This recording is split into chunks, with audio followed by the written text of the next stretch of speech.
Video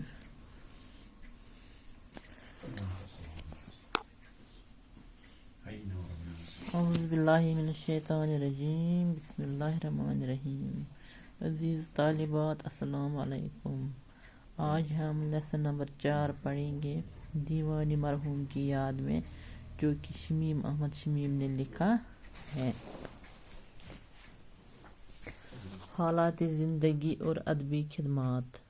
Shamim Ahmad Shamim کی ولادت 1934 میں شوپیاں، کشمیر کے ناسنور گاؤں میں ہوئی۔ شمیم میٹرک پاس کرنے کے بعد مزید تعلیم کے لیے سری نگر آئے اور ایس پی کالج میں داخلہ لیا۔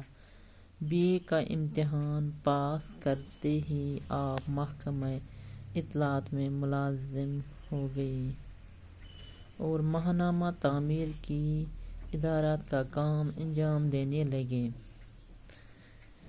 یہاں سے ان کی صحافتی زندگی کا آغاز ہوا۔ اس زمانے میں شمیم نے فکر انگیز تنقیدی مضامین تحریر کیے۔ شمیم اپنی سیمابی طبیعت کے باعث ملازمت سے مستعفی ہوئے۔ ملازمت ترک کرنے کے بعد آپ علی گڑھ چلے گئے اور علی گڑھ مسلم یونیورسٹی سے LLB کا امتحان پاس کیا۔ اس کے بعد آپ سری نگر آئے اور وکالت کا پیشہ اپنایا۔ 1966 میں شمیم نے ہفتہ روزہ اخبار آئینہ نکالا۔ اس اخبار کے کالم شمیم کی حقیقت بیانی کا مظہر تھے۔ آپ بہت باریک بین تھے اور انسان کو پہچاننے میں ملکہ رکھتے تھے۔ وہ اپنی خوبیوں کی وجہ سے قداور شخصیات کو محض چند الفاظ میں سمیٹ لینا جانتے تھے۔ آپ کا ایک مستقل کالم چراغ بیگ بہت مشہور ہوا۔ یہ ایک ادب پارہ تصور کیا جاتا ہے۔ الفاظ کا انتخاب، جملوں کی ترکیب، عبارت کی بندش اور مضامین کی ترتیب آپ اس طرح کرتے ہیں کہ تحریر واضح اور دلچسپ بن جاتی ہے۔ آپ صرف 45 سال کی عمر میں مئی 1980 کو اس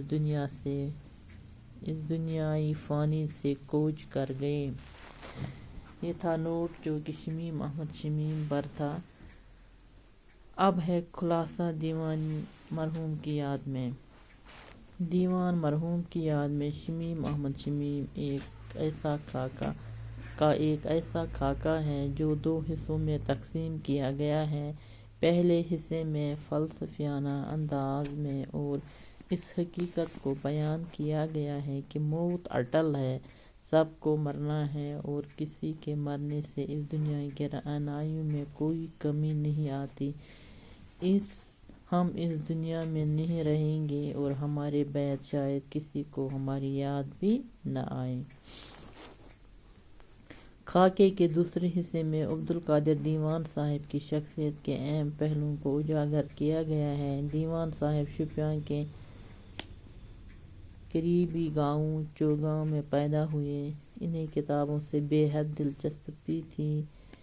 انہوں نے میٹرک کے بعد ادیب فاضل کا امتحان پاس کیا۔ وہ اس قدر عمدہ شاعرانہ مزاج رکھتے تھے کہ اردو کے بڑے بڑے پروفیسر، شاعر اور نفاذ ان کے آگے کم نظر آتے تھے۔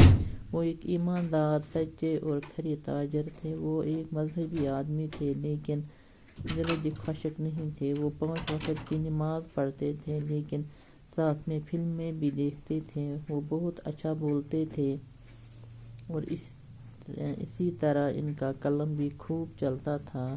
ان کے نکھر کر سامنے آنے میں ان کی خاندانی روایت رکاوٹ بن گئی۔ شمیم لکھتے ہیں کہ اگر دیوان صاحب کسی غریب گھر میں پیدا ہوئے ہوتے تو وہ زیادہ نکھر کر سامنے آتے۔ دیوان صاحب کی موت بجلی گرنے سے ہوئی۔ شمیم لکھتے ہیں کہ وہ دیوان صاحب کا بہت احترام کرتے ہیں۔ وہ شمیم کے رہنما اور رہبر تھے، اور اس طرح ان کے شمیم پر کئی احسانات ہیں، لیکن اب وہ انہیں آہستہ آہستہ بھول رہے ہیں، کیونکہ دنیا کا یہی دستور ہے۔ یہ تھا نوٹ شمیم احمد شمیم پر اور خاکہ خلاصہ دیوان مرحوم کی یاد میں۔ امید ہے آپ اس کو اپنی کاپی پہ لکھو گے اور یاد بھی کرو گے۔ باقی وسلام۔